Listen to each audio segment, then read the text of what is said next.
We are the tribe that they cannot see. We live on an industrial reservation.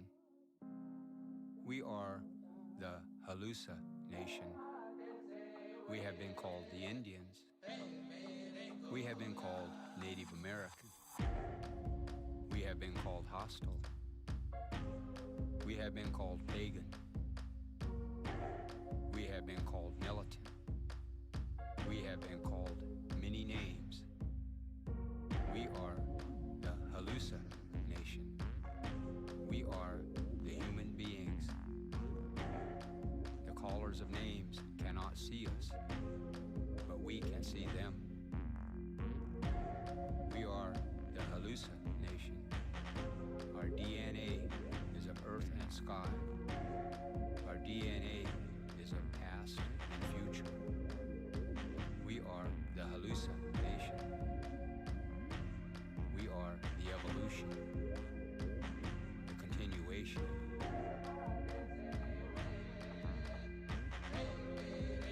The Halusa Nation.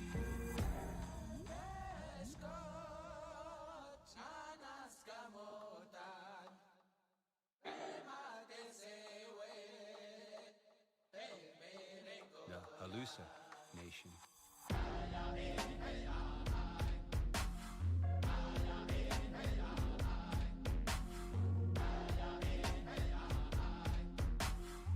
We are the Halusa Nation.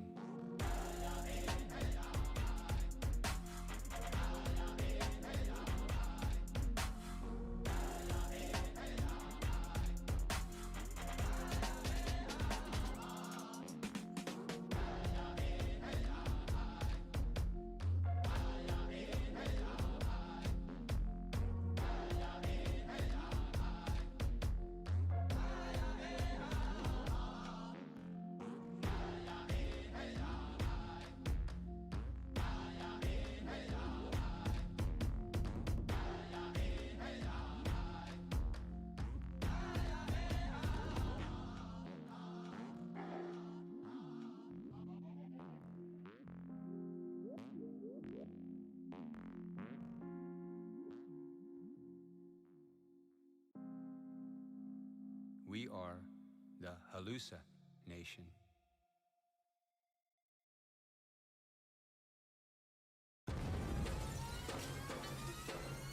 Tribe Called Red.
Let me crack a drink right now.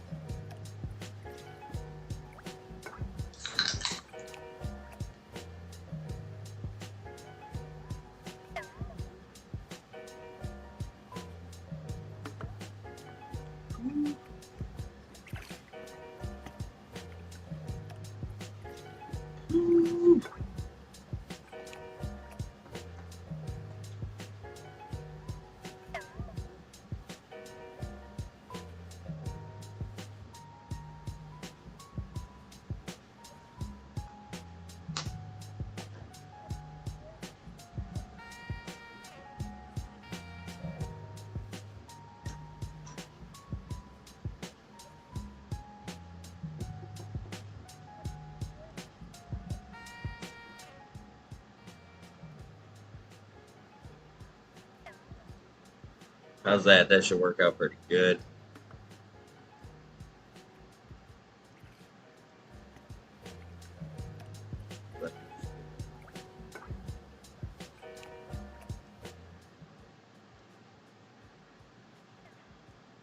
Yeah, that. Alright, so let's see what I gotta do here.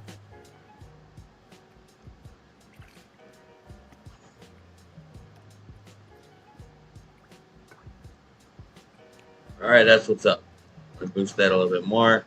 Yeah, fuck it, that's great. Let me get the ppm meter out. This will be our stick. So today, and much like every day, this is a very popular question we get asked. Why their plants are yellowing in bloom? What can I do to get nice big branches and veg? And how come I keep adding this CalMag and like my plants don't get any greener in bloom? I just keep adding the CalMag and it ain't happening really. It's kind of working, but it's not really, right? It's still a bit light. The way to get around that is like we're going to look at this curve here, and we're going to see the plant's wants with calcium and magnesium through veg and bloom. And right here in the middle, we have transition. So we take a second to look at everything on there. We notice in veg there, we need right from rip, and this is like say seedling even. We just need a baseline of both calcium and magnesium, and as the plant starts getting going and growing, so does the amount of calcium, and especially I'm considering this is going to be something like cocoa, so something that also the media is going to really rapidly want, right? Growing cushions, it's going to rapidly want this stuff.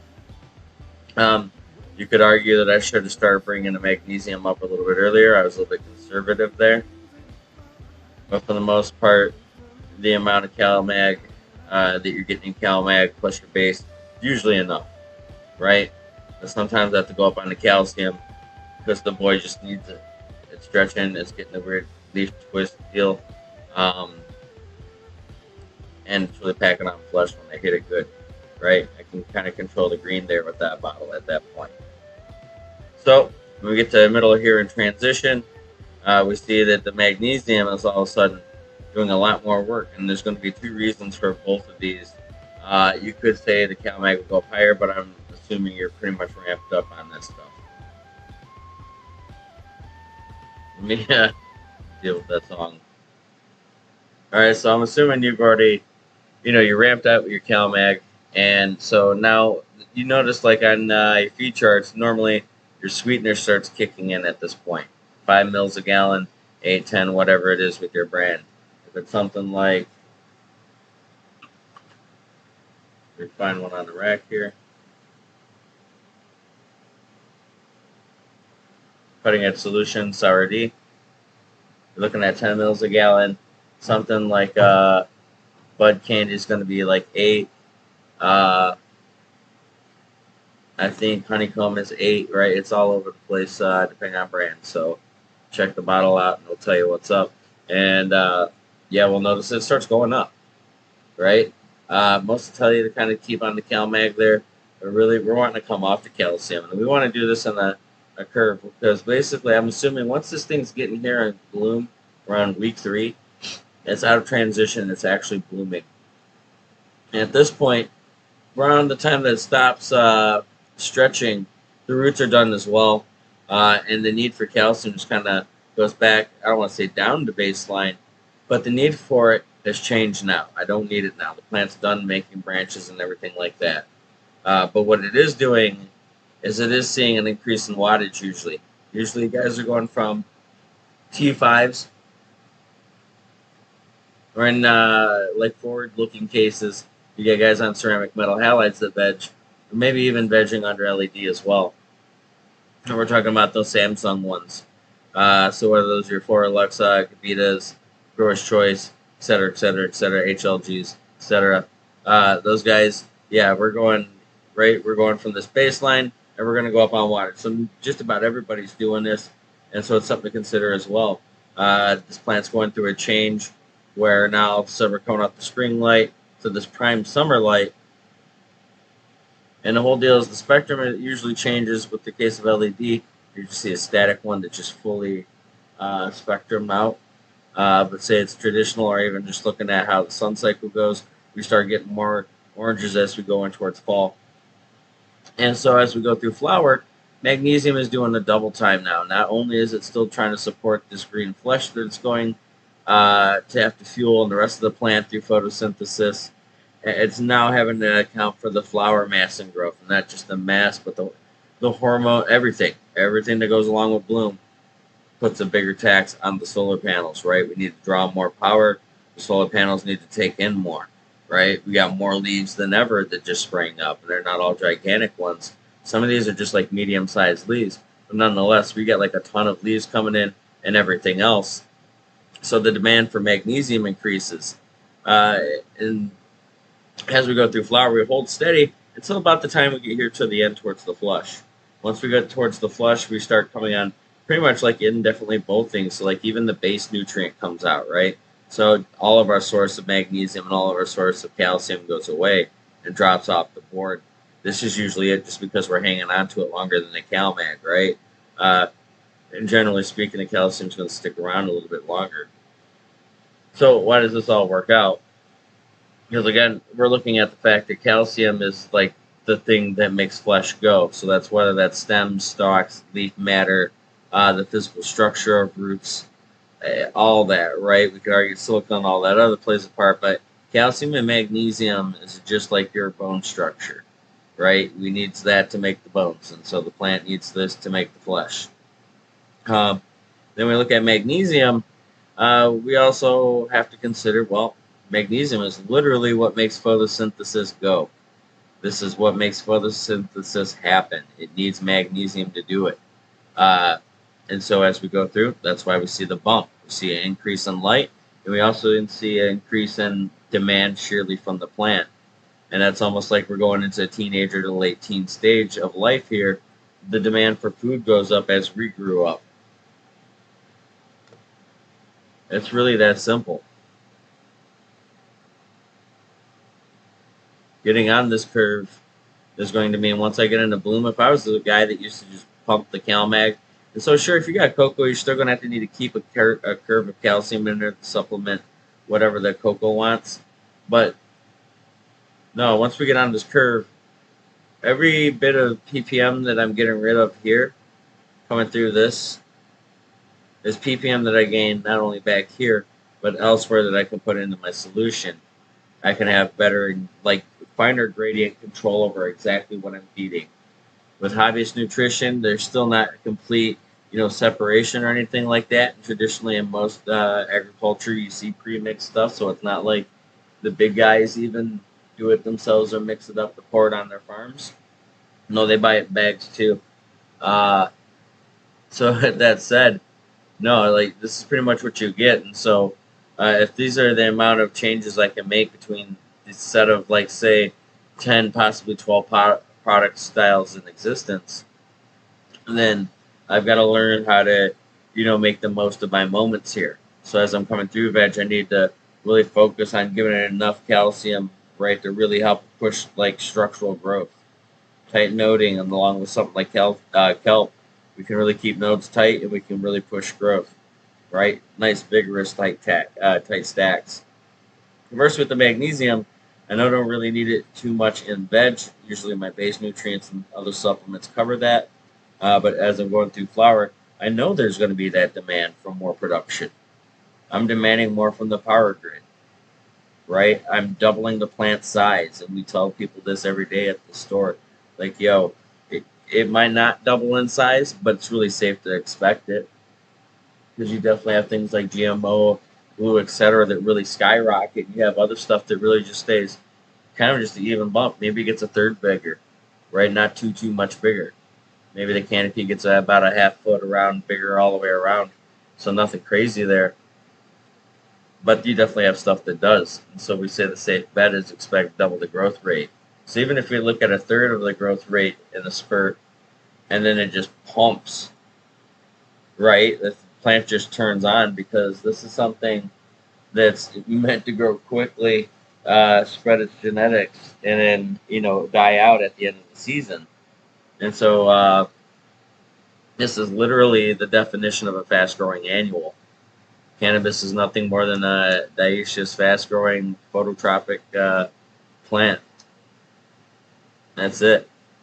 So when it gets into mid flower, the gusto is really on, right? This plant's trying to do its very best to produce a lot of seeds so that it can make progeny here. This is probably one of the easiest topics, and like we have to discuss it like all the time with a lot of people. And for many people, it's something we have to discuss for years before they get it. But it's really, that's literally how it works, and that's why.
So then, now that we know that the plant needs the magnesium to turn green from photosynthesis,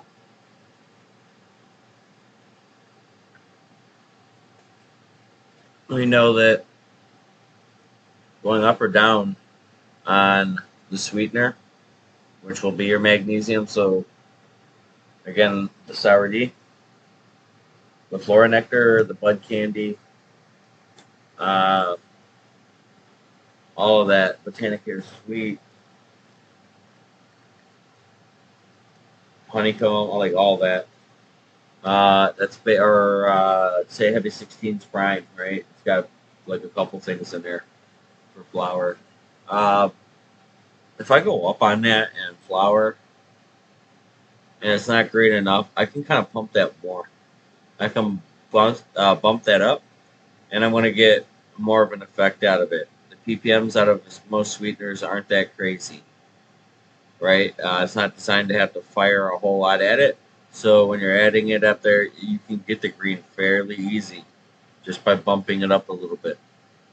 So if you're struggling to keep your plants green and flower, really consider to bump that sweetener up. You'll be surprised. You'll be totally surprised. You'll gain the green back, and you'll see, usually if it's in a case like that, you're going to see a bump in production. Maybe not say in total weight. Maybe your plant ends up getting that magnesium. But like, no, yeah, the more you pump this and get it back into the green band, the more healthier that plant's going to be, the more 100% will be, right? These are, they're talking about solar panels that can't do their job, not because they're dirty, but because something inside of them is not being provided to make it happen. So as long as I can provide it this thing that it's eating up and keep that going, right, I've met stasis at least. And once I understand what the stasis is to keep that green inside the plant, now I know how to leverage it. And so I can come up and down on my sweetener to really dial in the color of or tone of green that I'm looking out of that plant. And then with that said, I can also use it at the end to kind of force the plant to go through it and eat up the nitrogen by bumping it.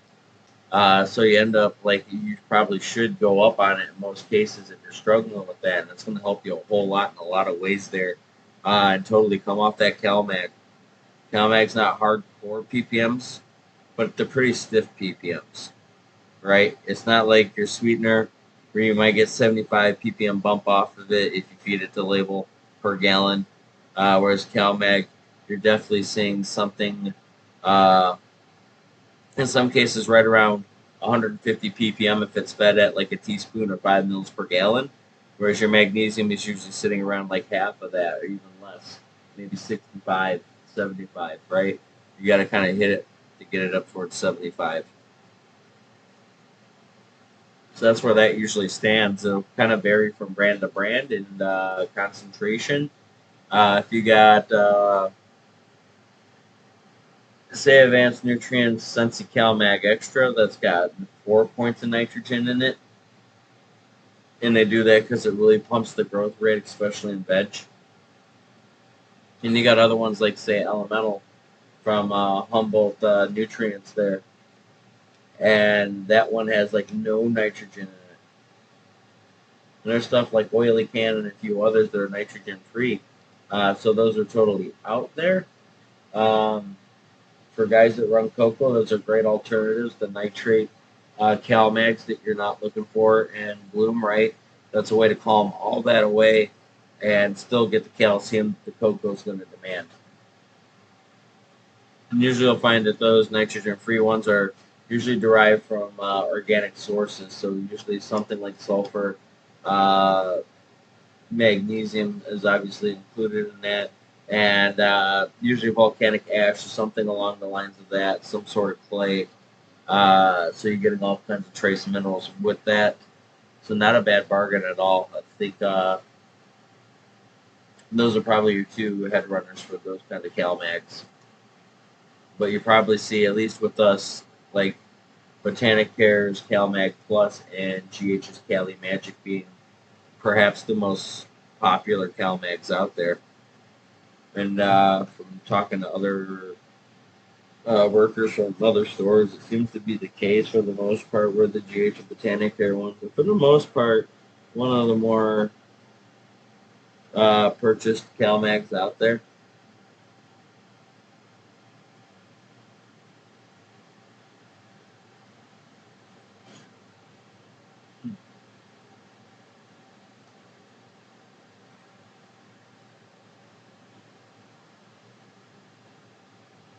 The other cool thing on this chart that you can hack from it is if we know the rule about canopy lines, we can also deduce some things about this plant that goes through a vegetative and a flowering cycle. Even though trees do it cyclically, right? They do it every year. What you'll notice is after your stretch is done, for the most part, the root development is slowing down as well. So a couple weeks in the flower, say 4 or 5, when the growth, the vegetative growth, has completely stopped now, the root growth has for the most part stopped as well.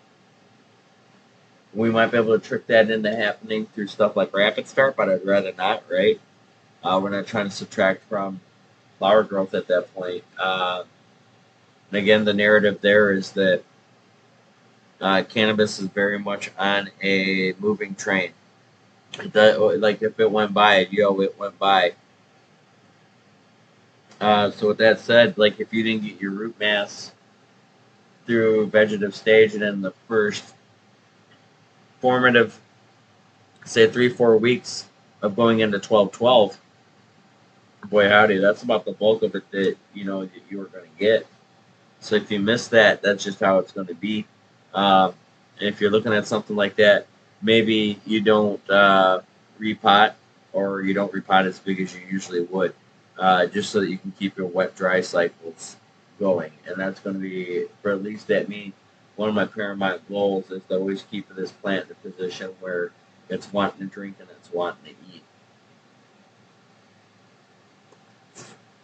And traditionally, I found that that's by getting the plant, the media, and the root mass all together in a size where, like, if I'm doing this every night, where I'm either watering or feeding, that's where I like to be.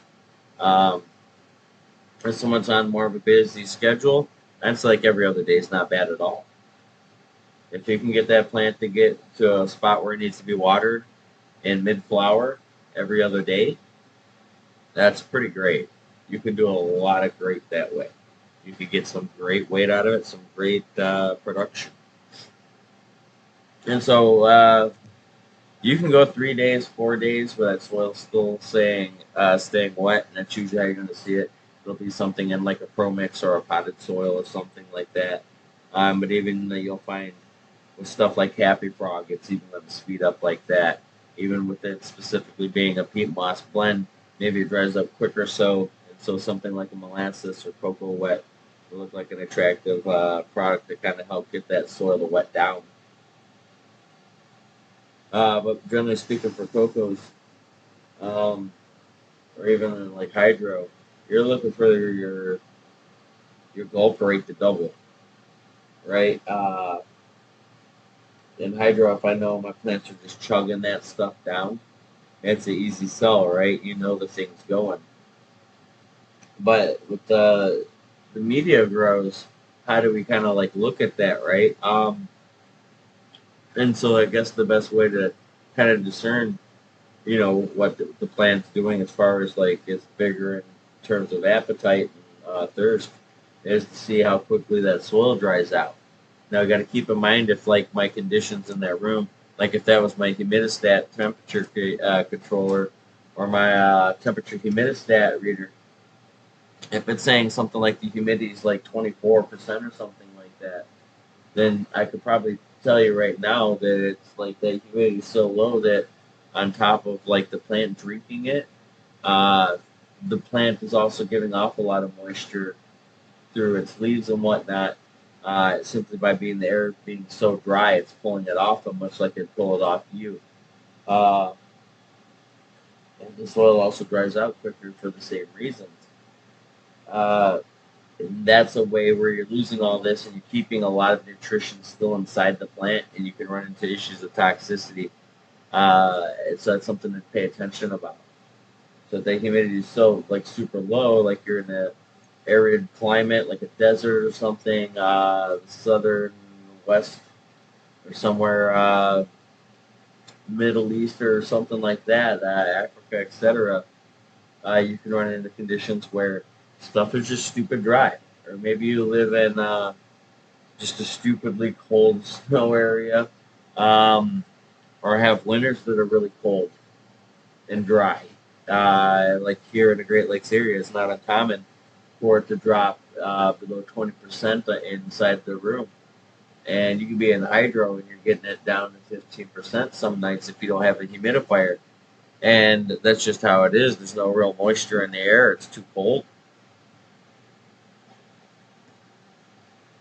Relative humidity is just taking a hit.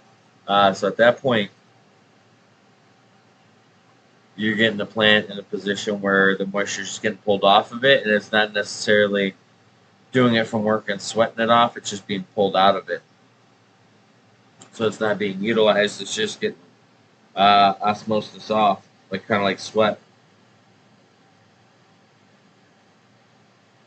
You won't feel it, especially for us if it's dry, but you get what I'm saying. Whereas if the temperature and the humidity is pretty much on point, the plant's at a state where it's warm enough that, much like us, the muscles are warm and everything, the plant can do and function and everything. Uh, the warmer temperatures definitely obviously support better fungal growth, better bacterial growth there, especially with stuff that you might be feeding like recharge, great white, etc. Photosynthesis plus, mammoth pea, fish shit. There's a lot of stuff out there that benefits from the temperature being more of like a 74-ish kind of deal, 75 CO2 and so on, getting creeping up even higher.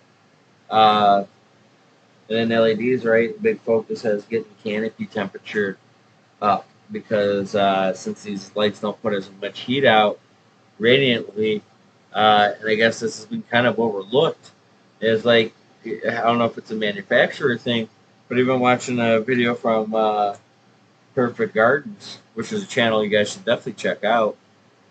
Uh, a lot of that spectrum comes down to the far red, right?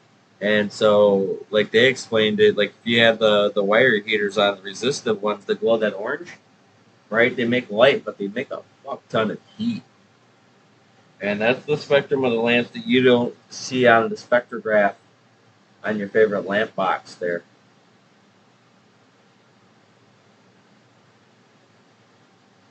Let me see if I got one laying around in here, like a box.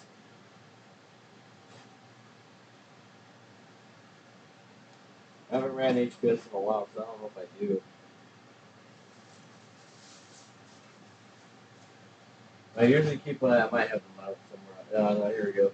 Because I usually keep a box in case they get one that breaks.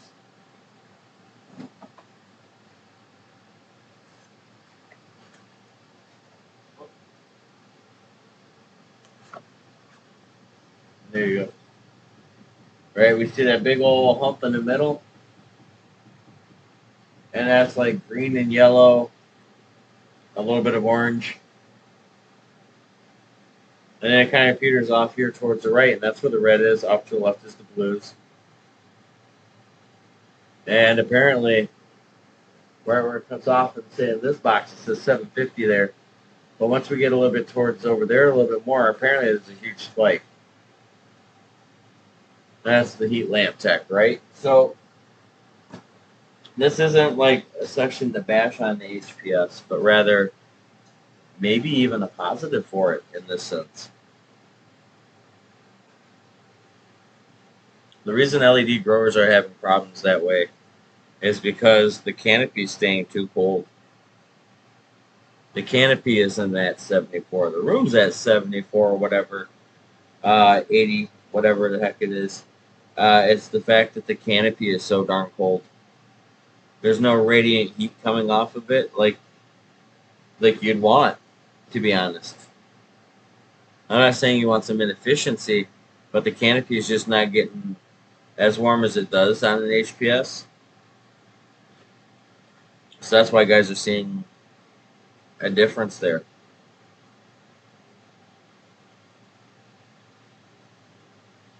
And it's I don't want to say it's in the pickle, but it's in the spot because some of these LEDs are so darn bright that you can't get them too much closer. Like even the daring guys don't want to get them too much closer because they start seeing bleaching and all that. And so they're put into a spot like they got to get the canopy warm. But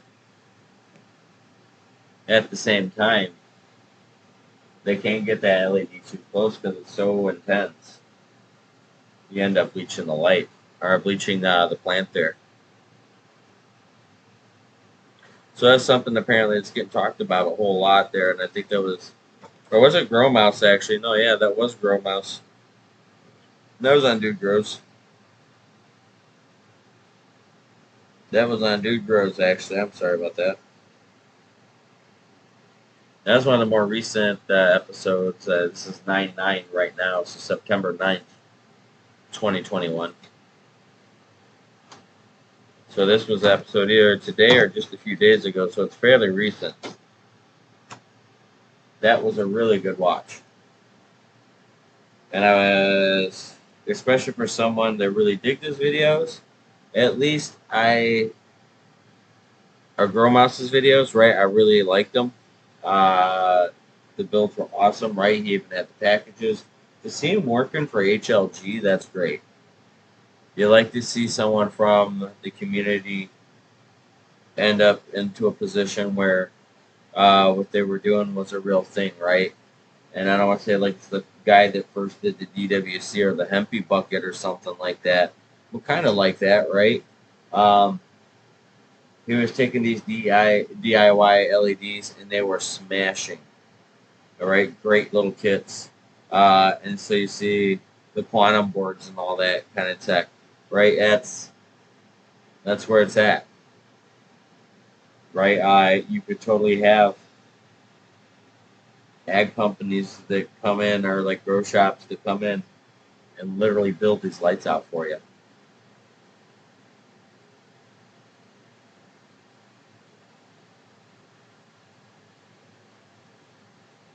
We got this Death Star pretty much set up to go in the boom here. So when the time comes for that, I'm really just waiting for a little bit more root growth so that when I put it in the bin, I can start really training it out. But when it comes time for that, I'll show you how I got my bins rigged up and how I usually do deep water culture. The 5 gallons are great, but I really dig, like if you're pushing some weight on them or something like that, I really dig the bins. And like typically, I do like the bin to be taller than it is wider, even though that sounds kind of funny. Uh, just because when you put 5 gallons in there, like the roots stay in that solution so much more in depth, right? It is deep water culture. Whereas the wider the bin is and squat, when that water depletes, it very rapidly depletes the amount of root they get to the water, especially the oxygen-rich parts, right? I really do want my air. Like I try to get really even aeration in these things. So the wider bins that are shorter, typically for me, um, you have to fill them up more often, or you have to top them off more often, just because when they lose a gallon or two, so much more root mass is now flushed down. Let's say the deeper ones, you get more root contact with the nutrient solution, and I feel you can play a bit more games with the water depth. Like, right, I can make the roots chase down into the bucket, but it's harder to do it in a bin where it's wider, and you have to really watch how much you're kind of pushing the water down. But it's hard to argue like the quantities the bins hold. That's the other bit too. When they're wide and squat, and you put a net pot lid on them, you take out so much of the capacity, right? Because you're not trying to run this thing all the way up to the rim. You're trying to keep it below the root base, right? And just onto the actual drinking and feeder and air roots themselves. So especially for the smaller bins, it gets tricky unless you're using the smaller net pot, like a way smaller net pot.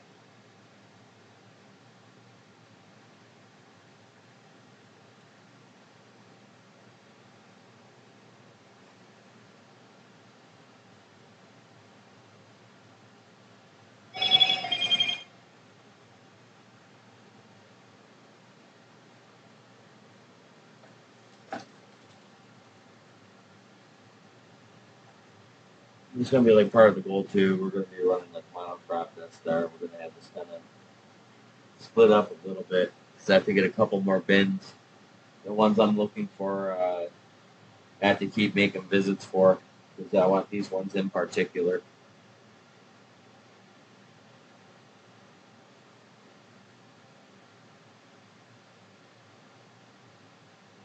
Wish I'd gone with 3/4 plumbing off of these things, but I can change that later because I think the cutout's the same size, so it's no big deal there. You just unthread them, put the new ones in, and then rerun the tubing.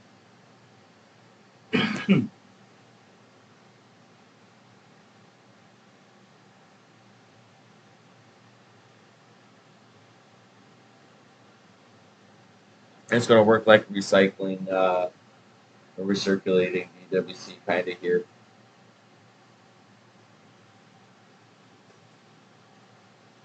The pump's going to offer some top splash though.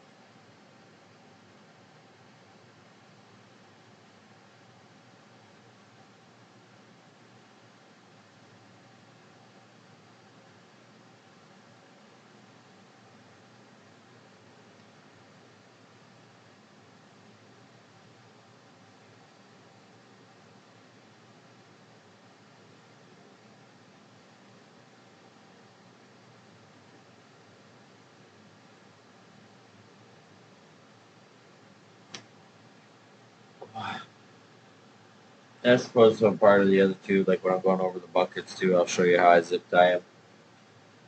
Get them all set up so that they sit right nice and pretty inside that bin. Uh, and you'll see why I'm particular about the ones I get because the net pot bucket lid that I get, the 8-inch one, it sits right proper in there. It sits in there really nice. Sits in there nice and flush where it's kind of close to the edges.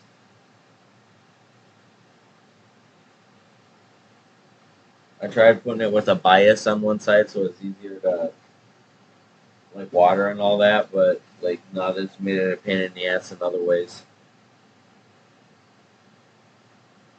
The cool thing about the tabs with the zip ties is later on I can use runners to kind of get the plant stock back to where it needs to be. Kind of like when you see trees at the park, the sapling ones, and they got those wires coming off them, the padded ones that go right into the ground, the guy wires.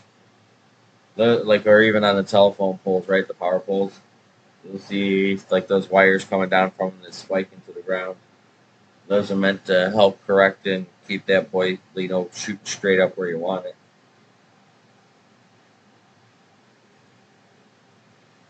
The only downer is like the yellow tops has been, so you gotta black them out or put panda plastic on them or something like that. And that's gonna be a goal later on where uh, I use something to pretty much just block out the light from the top.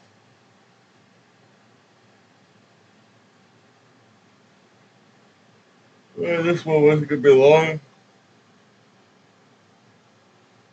Since I was cleaning up from the flood and all that, yesterday I didn't get to bed till late, and then we had work today and we were quite busy. So this episode today is going to be pretty short. With that said, I've got to water veg, look at some clones, see